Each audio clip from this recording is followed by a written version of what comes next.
Nous allons devoir entamer notre deuxième sujet tout de suite après ceci.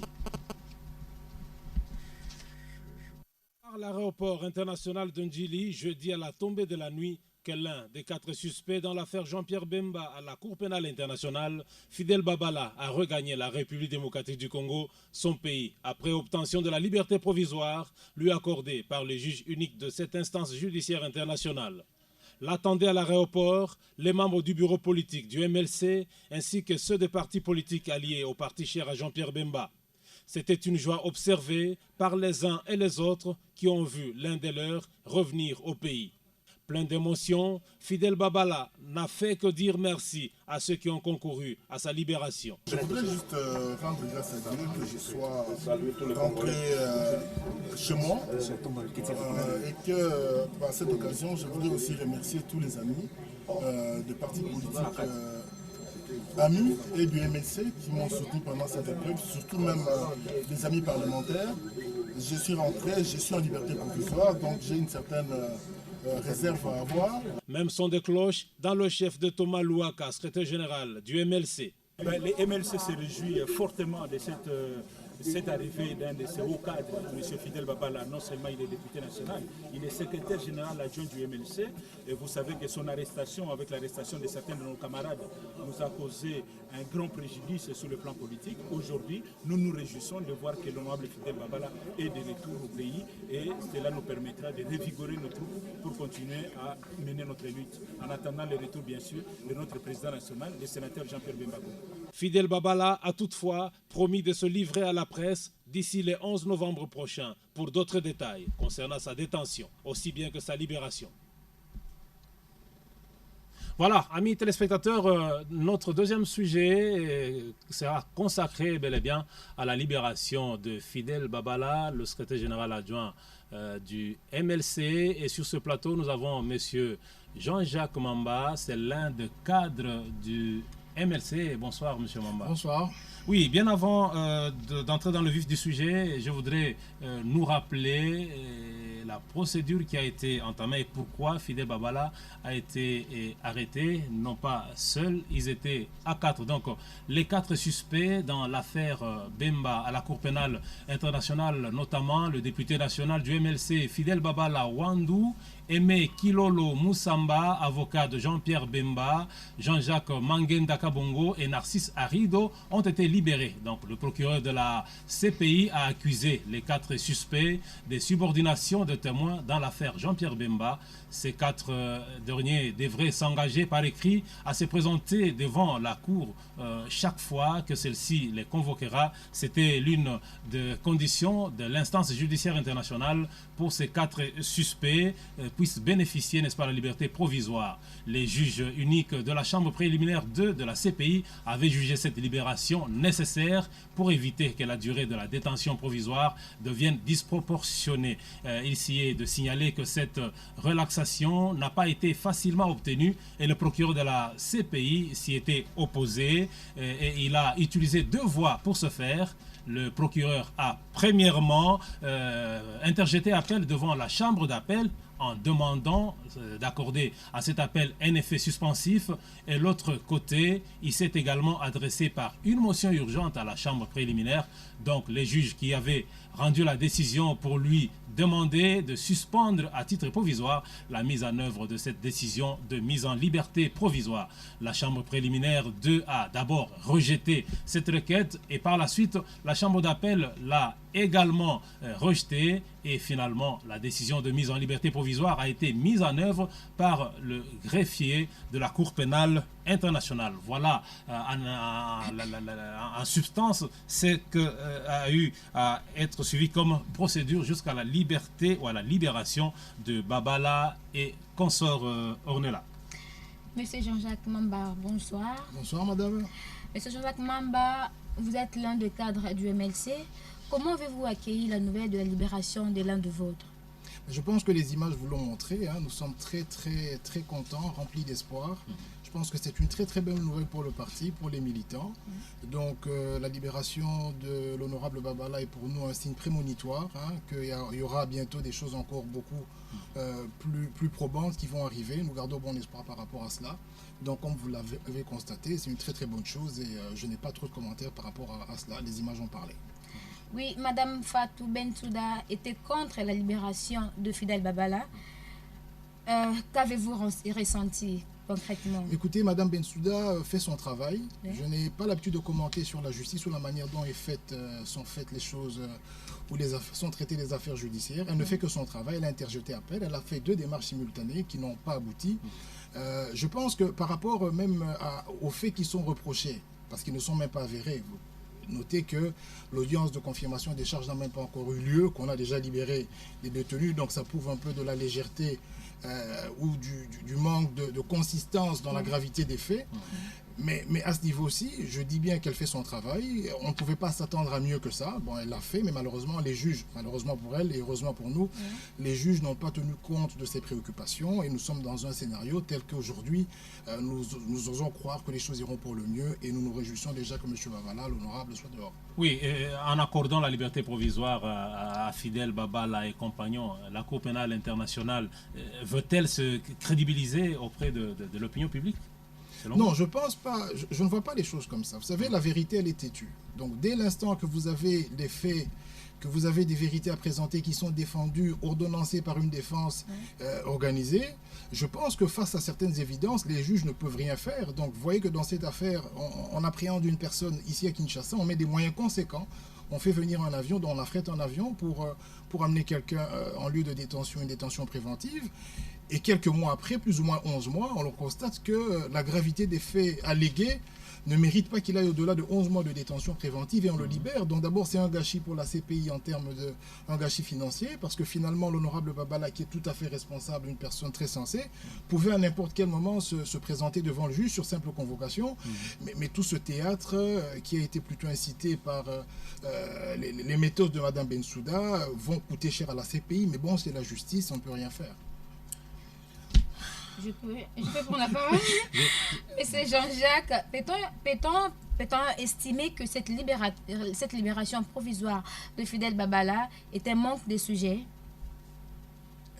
Enfin, on est là, voudrait savoir qu'au moins, bien sûr, est-ce qu'il y a absence de preuves? Le fait de libérer Babala, donc ça signifie qu'il y a absence de preuves. Je ne vais pas aller jusque-là. Je ne dirais pas qu'il y a absence de preuves. Mais ce que je vous explique, c'est que vous imaginez un peu lorsqu'on affrète un avion, quelles sont les convictions, quelles sont les motivations qu'ils peuvent avoir ou les éléments que le procureur peut présenter pour pousser la Chambre à agir de la sorte, hein, et qu'à la fin, on se rende compte que ce n'était pas nécessaire. Donc moi, ce que je vous dis, sans parler du contenu, parce que je n'ai pas les éléments probants pour étayer finalement des thèses contraires, on verra bien comment ça va se dérouler, mais à première vue, une simple analyse nous permet de comprendre que ce n'était pas très utile et que les faits allégués ne sont pas si graves que ça. Je vous le dis quand même que pour cette infraction-là, on va imaginer dans le pire des cas qu'elle était consommée, ce n'est que 5 ans de prison au maximum, 5 ans ou une amende. Donc on peut être accusé de ces faits-là et ne pas aller au-delà de 5 ans et ne payer qu'une amende pour être libre. Donc je ne pense pas que ces méthodes-là sont tout à fait approuvées et que le procureur dévoie. Mais bon, je ne peux pas faire trop de commentaires par rapport au déroulement de la justice. Oui, nous revenons à vous. Vous savez qu'à 19h, c'est l'heure de notre grande édition du journal à la RTGA. Je voudrais rappeler ou sinon donner les principaux titres qui seront développés tout à l'heure par Magimboku Muzembe. Ce 24 octobre, c'est la journée des Nations Unies, une occasion pour tous les pays membres de mettre fin aux atteintes à la dignité humaine. À suivre dans le journal de 19h avec Magui Muzembe. Vous suivrez également dans cette édition la célébration de la journée mondiale de lutte contre la poliomyélite. En RDC, plus de 17 millions d'enfants âgés de 0 à 5 ans ont été ciblés par le journée de vaccination contre cette maladie. Je reviens à vous, Monsieur Mamba. Je rappelle encore une fois que vous êtes l'un des cadres du MLC, le mouvement cher à Jean-Pierre Bemba, qui se trouve être à la haie pour l'instant. Avec la libération de Fidel Babala, Aimé Kilolo, Jean-Jacques et Narcisse, est-ce une lueur d'espoir pour dire que le procès Jean-Pierre Bemba ira le plus vite possible? Bon, nous ne maîtrisons pas l'horloge judiciaire, encore moins avant de l'influence sur les juges. Mais notez quand même que ces affaires sont en cloison étanche. Ça veut dire que l'affaire pour laquelle a été interpellé l'honorable Babala et l'affaire qui concerne le président national sont liées. Le fait que l'honorable Babala soit relaxé ne peut que nous encourager et renforcer nos convictions selon lesquelles la vérité doit être connue et on ira jusqu'au bout. Donc nous sommes très très conscients et nous sommes très sûrs que la vérité finira par éclater et c'est la bonne vérité, c'est-à-dire la nôtre. Et la nôtre, c'est de dire que nous ne sommes pas concernés par ce qui s'est passé à Bangui et que notre président national continue à clamer son innocence. Donc je pense que le fait qu'il y ait une cloison étanche entre ces affaires et que l'une de ces affaires débouche sur une relaxation avant même la confirmation, l'audience de la confirmation des charges, nous donne assez d'énergie, assez d'espoir pour penser que le président national a des beaux jours devant lui. Ah bon? Vous croyez fermement cela? Laissez-moi le droit de croire, nous parlons de croyance et d'espérance, mais je pense qu'une simple analyse, étant donné le cloisonnement de ces deux affaires, une simple analyse nous permet de croire qu'il y a beaucoup de possibilités qui s'offrent désormais par rapport à ce procès et que, outillé par une défense qui est bien aguerrie, le président national a tous les arguments de son innocence pour espérer une libération prochaine et certaine. Monsieur Jean-Jacques, pourquoi la CPI donne l'impression d'être sélective dans ses membres d'interpellation? Écoutez, tout le monde peut commenter, ça peut aller dans tous les sens, c'est-à-dire que c'est une perception. Autant il y en a qui diraient qu'elle est politisée, autant qui diraient aussi que bon, voilà, elle a bien fait son travail. Vous savez, la justice, c'est comme quand on a un arbitre sur le terrain. Lorsqu'on gagne un match, l'arbitre il est bon, lorsqu'on le perd, on cherche un bouc émissaire. Mais c'est vrai que... Et dans votre cas? Dans notre cas, l'arbitre est en bon ce qui me concerne personnellement, je n'émets pas de commentaires sur la justice. Maintenant, c'est vrai que dans la manière de monter les dossiers, c'est-à-dire le dossier de l'accusation, il y a lieu de se poser des questions légitimes, non seulement sur la véracité, mais aussi les méthodes qui ont été utilisées pour collecter les données. Et c'est à ce niveau-là que vous voyez des gens intervenir pour dire qu'écoutez, c'est une affaire politique. Mais moi, je la situe au niveau de la collection des différentes données qui ont permis de faire les allégations. Rappelez-vous que quand ce procès a commencé, il était question de co-auteur avec M. Patassé. Et puis nous sommes passés à un chef de responsabilité beaucoup moins grave en tant que chef militaire, dont le procès évoluait. Mais je dis qu'à la base, lorsqu'on avait privé le président de liberté, le dossier paraissait grave parce que les données collectées et les moyens utilisés pour collecter ces données, ils étaient faux. Et c'est comme cela que vous aviez vu qu'à l'époque, nous clamions le fait que nous avions cette impression, qui peut être fausse, que la CPI recevait des informations erronées et que donc elle était politisée. Mais est-il que vous avez vu tous vos espoirs estomper lorsque vous avez appris l'arrestation de Maître Aimé Kilolo, l'avocat principal du collectif, de ceux-là qui défendent ou sinon qui plaident pour la cause de Jean-Pierre Bemba?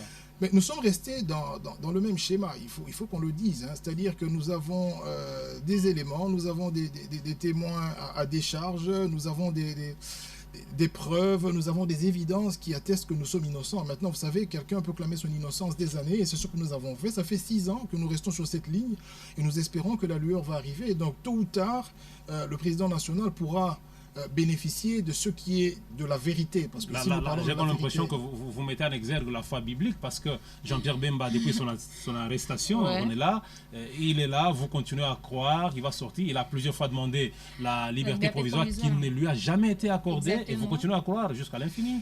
Il ne s'agit pas de... Déjà, notre slogan, c'est « Avec Dieu, nous vaincrons ». Donc, nous avons un slogan chrétien, et ça, je vais vous le rappeler. Même 50 ans en prison, mais ce n'est pas une foi aveugle, c'est une foi fondée sur des éléments probants. Pour ceux qui étaient aux côtés du chairman à l'époque des faits allégués, pour ceux qui le connaissent, il n'est pas capable d'ordonner ou il n'est pas capable de manigancer à ce que ces troupes commettent des délits qui ont été allégués lors de ce procès. J'ai été au procès plusieurs fois, donc j'ai entendu ce qui a été dit. C'était de la routine, c'était des redites, mais la foi que nous avons, la croyance que nous avons est basée sur des éléments probants que sont la personnalité du président national, que sont le vécu, les témoignages des personnes qui étaient avec lui au moment des faits. Et je pense que c'est sur cette base-là que notre espérance est sans faille.